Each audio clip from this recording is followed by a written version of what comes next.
వలన అక్కడ ఇబ్బంది లేదు. ఇప్పుడు వేస్తున్నటువంటి అన్ని పంటలకు ఒకేసారి యూరియా వేయాల్సిన పరిస్థితి వచ్చింది.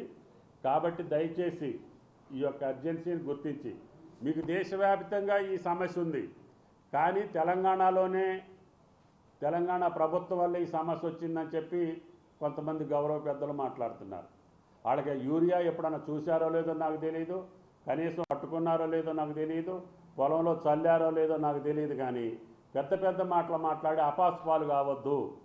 మీరు ఒక పదవిలో ఉన్నారు, వచ్చిన 3 నెలలకే రిజైన్ చేయాలనే కోరిక మీకు వద్దు. నేను లెక్కలు సహాయిస్తున్నా, మీరు వెళ్ళి నడ్డా గారిని అడగండి. ఇందుట్లో ఏ ఒక్క తప్పున్నా అది మీరు ఏ రకంగా సవరించుకోగలుగుతారో చెప్పండి. రామచంద్రరావు అంటే నాకు కొంచెం అభిమానం, సౌమ్యుడని. కానీ తెలియని విషయాలను పట్టుకొని పార్టీ కోసం వచ్చిన 3 రోజులలోనే అబద్ధాలు చెప్పి, అసత్యాలు చెప్పి ఆ పార్టీని బాగు చేయాలనుకుంటే నీ తరం కాదు, నీ వల్ల కాదు. రైతుల్లో భారతీయ జనతా పార్టీ పేరు తెచ్చుకొని దాని ద్వారా రాజ్యాంగాలకు రావాలంటే అది అంతకంటే సాధ్యం కాదు రామచంద్రరావు గారు.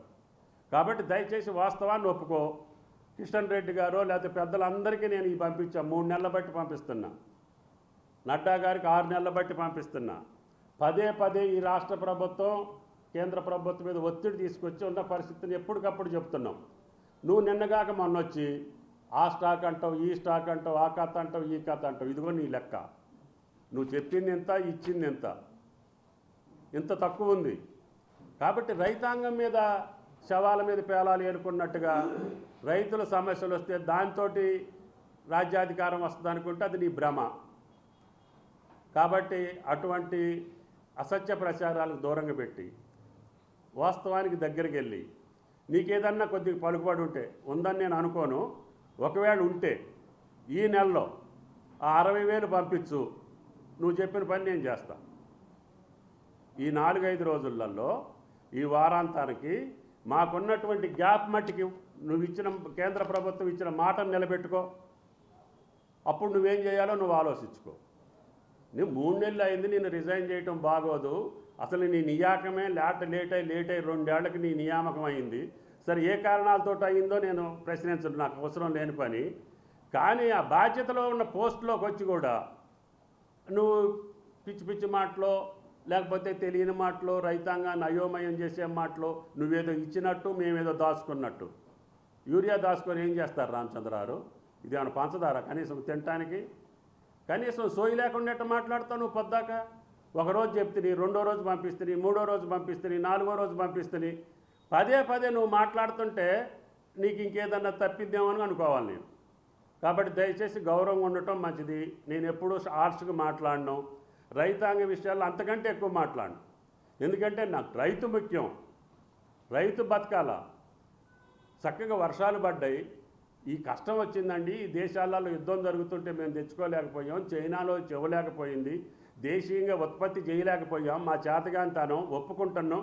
అయినా సరే ఉన్న కాడికి మిమ్మల్ని రక్షిస్తాం, మిమ్మల్ని ప్రొటెక్ట్ చేస్తామనే మాట మాట్లాడకుండా రోజు అబద్ధాలు ఆడితే నీ పరువే పోద్ది, నాకేం పెద్ద నష్టం లేదు.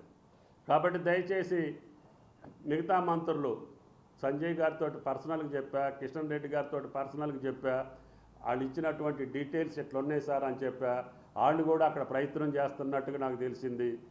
ఆ ప్రయత్నం కొనసాగించి నువ్వు కూడా వాళ్ళతోటి జత కలిసి కేంద్ర ప్రభుత్వంతో ఒప్పించి, తెలంగాణకు ఉన్నటువంటి అవసరం, ఇతర రాష్ట్రాల్లో పంటలు సీజన్స్ వేరు ఉండొచ్చు, ఈవెన్ ఆంధ్రాలో కూడా నాకు తెలిసి పక్కనే ఉన్నారు కాబట్టి రాయలసీమలో ఒక రకంగా ఉంటుంది, ఉత్తరాంధ్రలో ఒక రకంగా ఉంటుంది, కోస్తాలో ఒక తీరుగా ఉంటుంది. కానీ తెలంగాణ భూభాగం, దీని నైసర్గిక స్వరూపం, దీని పంటల విధానం చూస్తే అన్నీ మనకు ఆగస్టులోనే ఎరువులు వాడాల్సిన పరిస్థితి. అందుట్లో తక్కువ ధర ఉంది కాబట్టి 266 ఉంది కాబట్టి దీన్ని రైతులు ఎక్కువగా కొనుక్కునే అవకాశం ఉంది. అంతా చిన్నకారు సన్నకారు రైతులు. నాకు తెలిసి 77% 2 ఎకరాలు 2 ఎకరాలన్నర, 98% 5 ఎకరాలు లోపోళ్ళు ఉన్నారు. రైతులు తీసుకెళ్ళి ఎక్కడ పెట్టుకుంటారండి? 2 ఎకరాలోడు తీసుకుంటే 4 కట్టలు తీసుకుంటాడు, 8 కట్టలు తీసుకుంటాడు. అయినా సరే నువ్వు అన్నిటినీ కూడా దయచేసి కేంద్ర ప్రభుత్వం మీద మేము రాష్ట్ర ప్రభుత్వ పరంగా మా ఒత్తిడి ఉంటుంది, రైతాంగాన్ని కాపాడుకునే బాధ్యత ఉంటుంది. మాకున్న కొద్దిపాటి బఫర్ స్టాక్ని 1,80,000 ఇప్పటి వరకు మేనేజ్ చేసుకుంటూ వచ్చాము. లేదు దేశీయంగా తయారయ్యేటటువంటి యూరియా కర్మాగారాలు, ఉత్పత్తి చేసే కర్మాగారాలు అన్నీ కూడా వివిధ కారణాలతోటి ఉత్పత్తి ఆగిపోవటం కావచ్చు. గత 4 నెలలుగా ప్రపంచవ్యాప్తంగా జరుగుతున్నటువంటి సంఘటనలు ఒక పక్క, 70% 70% సప్లై చేయాల్సినటువంటి చైనా భారతదేశానికి యూరియా పంపకపోవటం కావచ్చు. ఈ కారణాల వల్ల భారత ప్రభుత్వం ఈ రాష్ట్రాలకు అలాట్ చేసినటువంటి ప్రతి సంవత్సరం ఇస్తున్నటువంటి యూరియాని ఇవ్వలేకపోతుంది. ఆ భారత ప్రభుత్వం చేతగానితనం కావచ్చు, లేకపోతే పరిస్థితులు అనుకూలించకపోవచ్చు, లేదు రాష్ట్రాల మీద నిర్లక్ష్యం కావచ్చు. నాకు తెలిసి దేశవ్యాప్తంగా ఉన్న సమస్య ఇది. తెలంగాణ కొద్దిగా ఎక్కువ ఉంది కాబట్టి దక్షిణ భారత రాష్ట్రాలకు కొంత ఎక్కువ ఇబ్బంది ఉంది. ఉత్తర భారతదేశంలో వాళ్ళకు కొద్దిగా తక్కువ ఇబ్బంది ఉండొచ్చు. కానీ తెలంగాణ రాష్ట్రాన్ని రాజకీయంగా కూడా వాళ్ళు వివక్ష చూపుతున్నారని నేను చెప్పదలుచుకున్నా.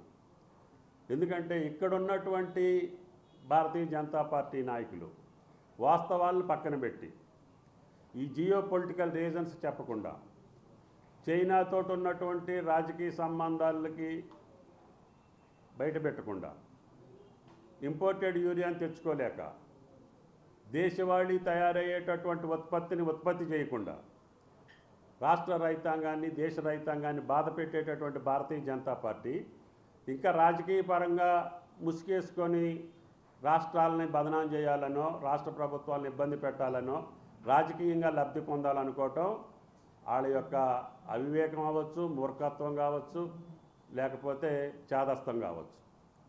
కానీ ఇటువంటి చాదస్తాలతోటి, ఇటువంటి మూర్ఖత్వాలతోటి మీరు రాజకీయ పార్టీలని బలపరుచుకోలేరు, రాజకీయంగా ఎదగలేరు, రాజకీయంగా గెలవలేరు. కాబట్టి దయచేసి నేను అధికార పార్టీ అయినటువంటి భారతీయ జనతా పార్టీకి విజ్ఞప్తి, వాస్తవాలు బయటపెట్టండి. అప్పుడు రైతులు దానికి ఆల్టర్నేటివ్గా ఏం చేసుకోగలుగుతాం. రాష్ట్ర ప్రభుత్వాలకు కూడా మీరు చేతులు ఎత్తేసామని చెప్పగలిగితే దాన్ని మేము రైతులు కాళ్ళు గడ్డం పట్టుకొని ఆల్టర్నేటివ్గా ఏం చేయగలగాలో అది చేసుకోగలుగుతాం. మీరు ఏదీ చెప్పకుండా మార్చి నుంచి పదే ఒక రాష్ట్ర ముఖ్యమంత్రి కేంద్ర మంత్రి దగ్గర ఒక యూరియా కోసం ప్రతి నెల అడిగినటువంటి ఏకైక ముఖ్యమంత్రి తెలంగాణ ముఖ్యమంత్రి. ఒక రాష్ట్ర అధికారి ఢిల్లీలోనే కాపురం పెట్టి రోజు ఉదయం సాయంత్రం మీ యొక్క కార్యదర్శుల దగ్గర, మీ అధికారుల దగ్గర తిరిగేటటువంటి రాష్ట్రం తెలంగాణ రాష్ట్రం. ఒక మంత్రిగా నేను కూడా 2 సార్లు మంత్రిని కలవటం జరిగింది. అన్ని ప్రయత్నాలు చేసిన తర్వాత గత్యంతరం లేక పార్లమెంట్లో మా పార్లమెంటు సభ్యులు అల్లరి చేసి, ధర్నా చేసి, గొడవ చేసి సభను స్తంభింపజేస్తే నిన్న మొన్న కొంతవరకు అష్యూరెన్స్ ఇచ్చారు. అది కూడా మాకు రామగుండం నుంచి రావాల్సినటువంటి గ్యాప్ ఏదైతే ఉందో ఈ నెలలో రావాల్సినటువంటి 60,000 అందుట్లో మీరు ఇస్తున్నది 28,000, ఈ రోజుకి వచ్చింది 10,000.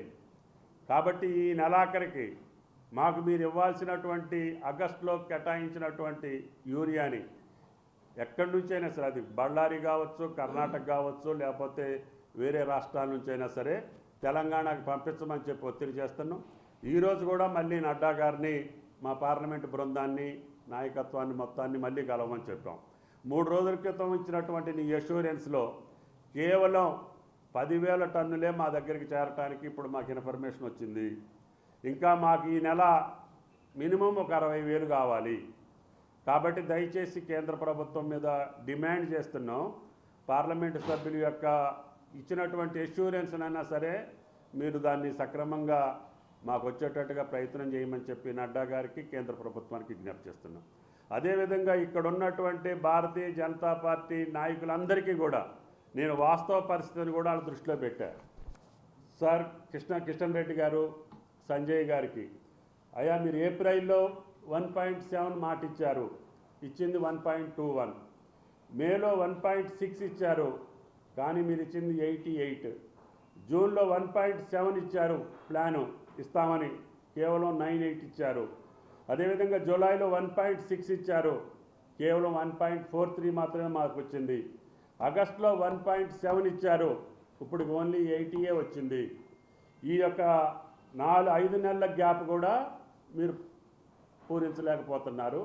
కనీసం ఈ నెల ఆగస్టు గ్యాప్ అయినా సరే మీరు పూరిస్తే తెలంగాణలో అన్ని పంటలు ఒకేసారి మాన్సూన్ అడ్వాన్స్ అవటం ఒకటి, కృష్ణా గోదావరి నదులు